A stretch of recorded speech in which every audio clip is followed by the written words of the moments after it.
You ever notice how every hollow's got one name folks don't say too loud? Not cursed, not evil, just handled careful. Up past Black Spruce Gap, where the trees lean close and the fog sits low even on dry days, they used to talk about Rattlebone Ruth. Now don't get ahead of yourself. She weren't no haint. She weren't no witch neither, not the broomstick kind anyhow. Rattlebone Ruth was a woman, real as frostbite and twice as patient. They say Ruth lived alone in a timber cabin where the spruce trees knit the sky tight. Widow young, no children, kept to herself, wore the same dark shawl year-round and walked with a crooked hickory stick. But what folks remembered weren't her face, it was the sound. When she walked, something rattled, soft, dry, like corn in a jar. Children swore it followed behind her, that faint clack, clack, clack when she moved through the leaves. That's how she got her name, Rattlebone Ruth. Now here's where folklore splits in two. Half the holler said she carried bones, small ones, bird bones, rabbit bones, little bits tied in cloth bundles at her belt. Said she gathered them from the forest floor and hung them in her cabin doorway to keep sickness from crossing the threshold. The other half said she carried something different. They said the rattle weren't bones at all. They said it was seeds, dried seed pods, milkweed husks, black cohosh stems, angelica root pieces, medicinal things, protection things, mountain things. There's an old tale about a logging crew that camped too close to her land one autumn, laughing loud, drinking harder, cutting trees where the creek turned narrow. One night their fire went out sudden. No wind, no rain, just darkness. And in that dark they heard it, clack, clack, clack, moving slow through the brush.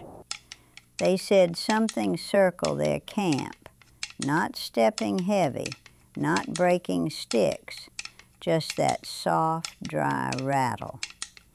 By morning, every axe blade had turned up rusted orange, every lantern wick gone damp, and every man packed up without a word. Never cut spruce there again. But then there's the winter story, and that one don't feel so fearsome. Snow came heavy one year, deeper than fence posts. A young boy wandered from his home, chasing a hound, and lost the path. Folks searched all day, nothing. By dusk, they found him asleep in a hollow, wrapped in a shawl that weren't his mama's. Around him hung small tied bundles from low branches, little cloth knots filled with something that smelled sharp and sweet. The boy lived, said an old woman with seed sounds in her pockets, sat with him until he fell asleep. Nobody thanked her, but they left dried apples on her porch come spring. Long after Ruth passed, quiet as she lived, curious folks found her cabin, door still standing, roof sagging. Inside weren't bones hung for curses. There were bundles, hundreds of them, labeled careful in pencil. Feverfew, bone set, goldenrod, blackberry root, pine resin, juniper berries. Hanging by the door was a string of dried seed pods that clacked together in the breeze. That was the rattle. That was the bones. See, Appalachia's got a way of dressing truth in shadows. A woman living alone with knowledge, that'll turn into a story real quick. Ruth knew herbs.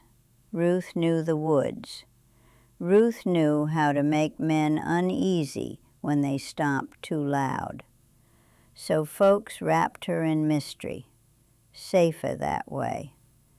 But ask the old-timers real soft, and they'll tell you, every holler's got someone like her, the one who gathers what others overlook, the one who walks quiet enough to hear what the forest's saying, the one who lets people fear her a little if it keeps the trees standing.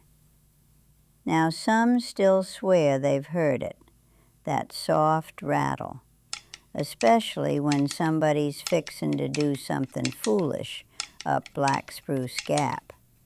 Chainsaw stalls, truck won't start, wind hits dry seed heads just right, clack, clack, clack. And somebody always mutters, Ruth don't care for that. Maybe Rattlebone Ruth was protection dressed as superstition. Maybe she was medicine disguised as myth. Or maybe the mountains just don't like being owned, and they picked her to remind folks.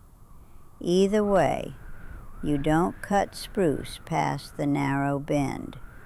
You don't mock what you don't understand. And if you ever hear a dry little rattle in the leaves when the wind ain't moving, you mind your manners. Some folks leave flowers up there still.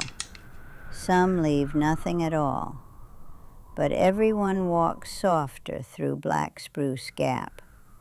And when the seed pods knock together in the cold air, well, the mountains remember, and so should we.